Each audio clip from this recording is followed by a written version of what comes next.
Alright, everybody, welcome back to another episode of Eatin Cheap. Today we are going to tackle a recipe that I came up with a while back that I call Not So Sloppy Joes. Especially if you have some rather messy eaters, this recipe will be rather good for that. You're going to need, of course, hamburger buns. I went ahead and got name brand Manwich, the thick and chunky, just because it was a whole 50 cents more than the Great Value brand. Jif corn muffin mix, and whatever meat you end up wanting. This one I actually got for free from a buddy of mine a while back. So it is actually ground bison meat. We'll see how that ends up working. Of course, you can always just go to the supermarket, get yourself a pound of, just whatever meat is cheapest. So, like most recipes, we're just going to start by getting the meat ground up.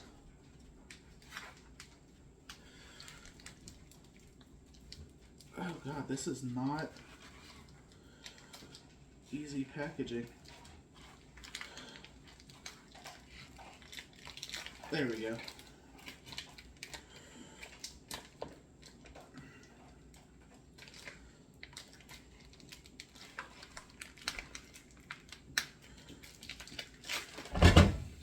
There we go. And like all ground meat, you want to season it while it's cooking. Let me wash my hands real quick. Get some of that blood back off my fingers. You want to season it while it's cooking. Otherwise, it's not going to want to stick into the meat. You want to break it up as much as possible as well. That way it can start to cook a little faster. This may be a little bit tougher at first for me. I did put it in the fridge to defrost, but it was frozen at first. So I don't think it defrosted all the way yet.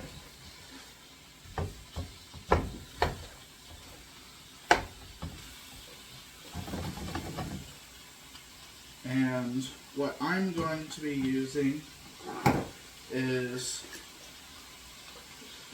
some rosemary, once I get it open.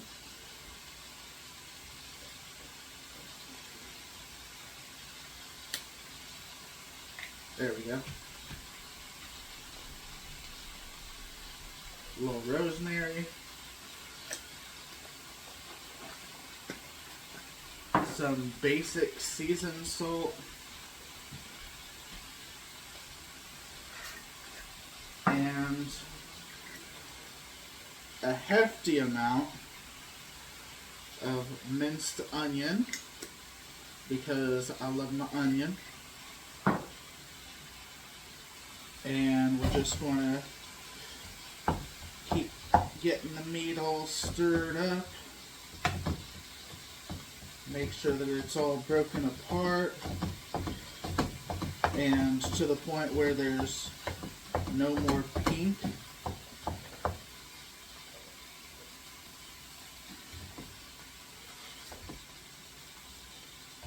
Some of these bigger chunks can be issues, especially if you haven't defrosted it.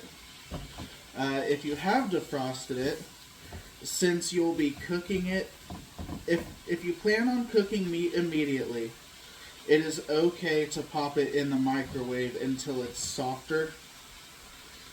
But if you aren't planning on cooking it for more than, I say about 30 minutes away from what you're about to do, I wouldn't defrost it in the microwave.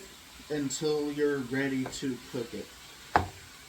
Because microwaving it isn't just like defrosting it in the fridge where it's good for a couple days.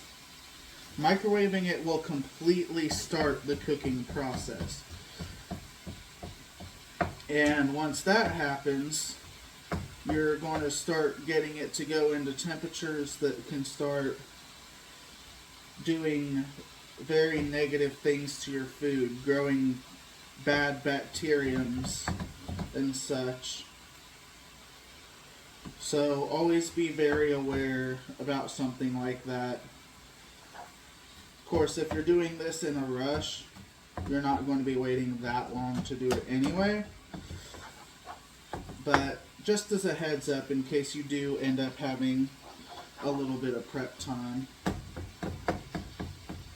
I'm not saying that it's the absolute worst thing to have to wait in case something happens. I'm just saying be aware of it.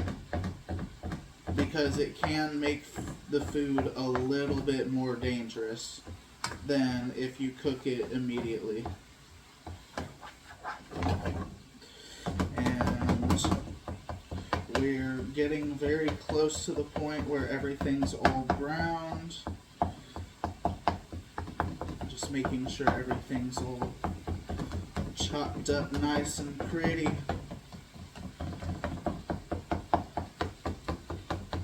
Get all of that pink out.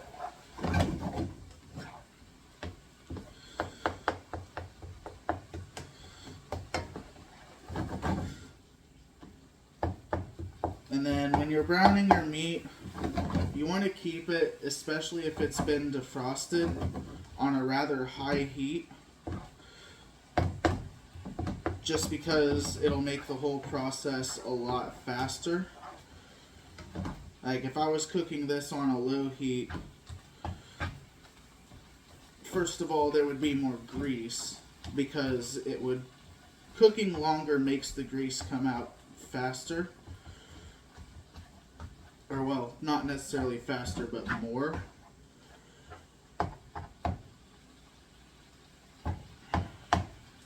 That one little piece is fighting me.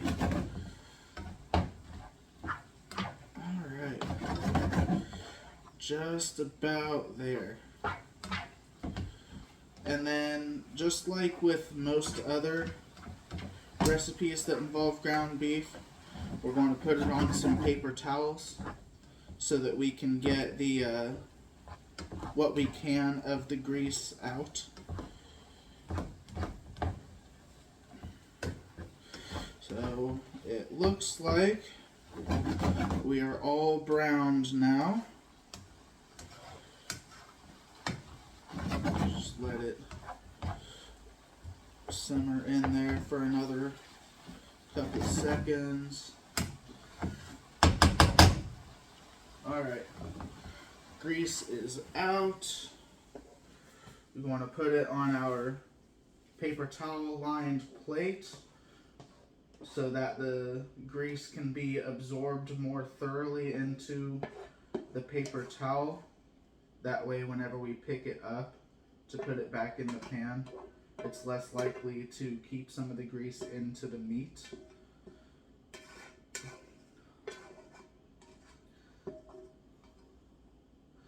And then we're going to let that settle for a second. Then we're going to open our can of manwich sauce. We're going to let the pan rest on that heat just so that the pan cooks off even more of that grease. Boil it out, essentially. And we're going to turn the heat down, medium low. There's the sauce. And it's 1 can of that sauce to 1 pound of meat.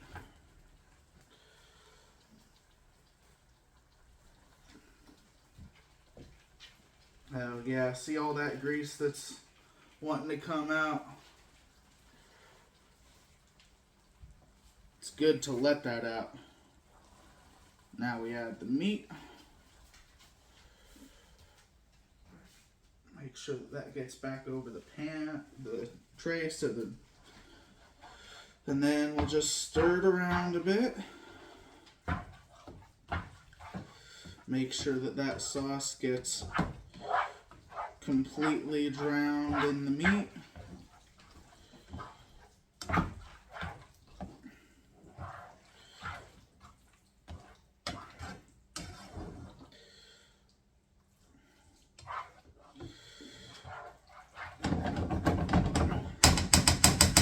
And then we're going to do the weird thing to it. Adding the corn muffin mix.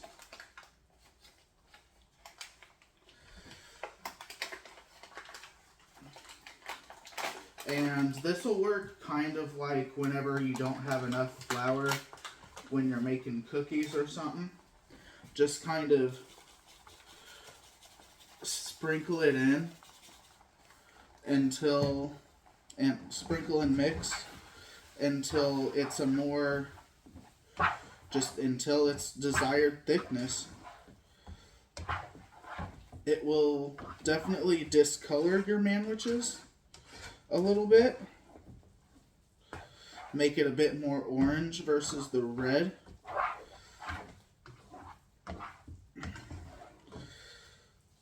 And in this specific instance, I think it's going to use most of, but not quite all,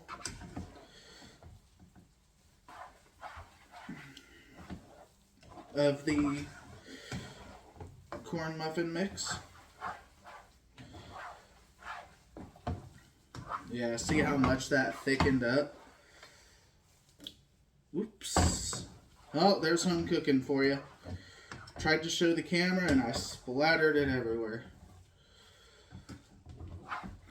But now that that is all mixed up, definitely a lot thicker than it was. So I used about half of the box for 1 pound of meat. So if you've got a big group where you're using, just a full box for every 2 pounds of meat.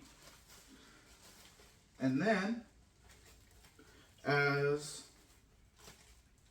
a regular sloppy Joe, let me grab a little plate.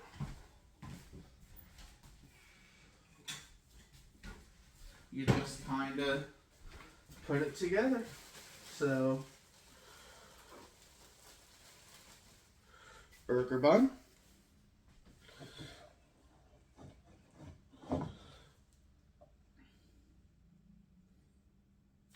Don't want that much meat on it.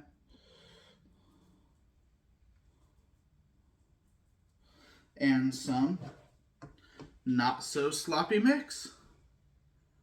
That's about all there is to that.